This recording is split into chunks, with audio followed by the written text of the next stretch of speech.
ಸ್ನೇಹಿತರೆ ಎಲ್ಲರೂ ನಮಸ್ಕಾರ. ಹೆಸರು ಬಂದ್ಬಿಟ್ಟು ಸಿದ್ದರಾಮ್ ಅಂತ ಹೇಳಿ. ನಾವು ಇವಾಗ ರೈತರ ಹತ್ರ ಇದೀವಿ. ಸೊ ಅವ್ರಿಗೆ ಕಬ್ಬಿಗೆ ನಮ್ದು ಸಾವಯವ AWPL ಅಸ್ಲಿ PS wellness private limited ಸಂಸ್ಥೆಯಿಂದ ಪ್ರಾಡಕ್ಟ್ ಅನ್ನ ಕೊಟ್ಟಿದೀವಿ, ಉಪಯೋಗಿಸಿದ್ದಾರೆ.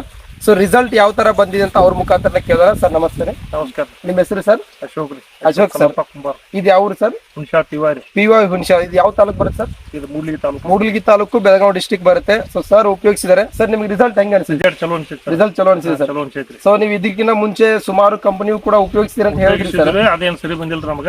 ಇದು ಮಾತ್ರ ನಮ್ಗೆ ಚಲೋ ಬಂದೈತಿ. ಈಗ ನಮ್ದು ಏನೇನ್ ಮಾಡಿದ್ರಿ ಸರ್? ಇದಕ್ಕೆ ಸ್ಪ್ರೇ ಮಾಡಿದ್ರಿ, ಗೊಬ್ಬರ. ನೋಡ್ರಿ ಸ್ನೇಹಿತರೆ, ಒಂದ್ಸತಿ ಸರ್ ಗೊಬ್ಬರ ಹಾಕಿದ್ದಾರೆ, ಮತ್ತೆ ಒಂದ್ಸತಿ ನಮ್ದು ಸ್ಪ್ರೇ ಮಾಡಿದ್ದಾರೆ. ಸೊ ಸರ್ ಹೇಳ್ತಾ ಇದಾರೆ, ನಾನು ಎಲ್ಲಾ ಮಾರ್ಕೆಟ್ ಅಲ್ಲಿ ಇದೆಲ್ಲ ಉಪಯೋಗಿಸಿದೀನಿ, ಬಟ್ ರಿಸಲ್ಟ್ ನನಗೆ ಹಂಗೇನ್ ಅನ್ಸಿಲ್ಲ.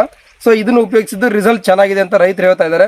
ಸರ್ 4 ಜನಕ್ಕೆ ಏನ್ ಹೇಳ್ತೀರಾ? 4 ಜನಕ್ಕೆ ಚಲೋ ಆಯ್ತು. ಚಲೋ ಇದಾರೆ, ಉಪಯೋಗಿಸಬಹುದು. ನೀವು ಮಾಡ್ರಿ ಅಂತ ಹೇಳ್ತೀವಿ. ನೋಡ್ರಿ ರೈತರು ಹೇಳ್ತಾ ಇದಾರೆ. ಸೊ ನೀವು ಕೂಡ ಉಪಯೋಗಿಸಬಹುದು ಅಂತ ಹೇಳಿ. ಸೊ ಯಾವುದೇ ಬೆಳೆ ಇದ್ರೂ ಕೂಡ ನಿಮ್ಗೆ ಅವಶ್ಯಕತೆ ಇದ್ರೆ ಕೆಳಗಡೆ ನಮ್ಮ ನಂಬರ್ ಇರುತ್ತೆ, ಕಾಂಟ್ಯಾಕ್ಟ್ ಮಾಡಿ. ಧನ್ಯವಾದಗಳು.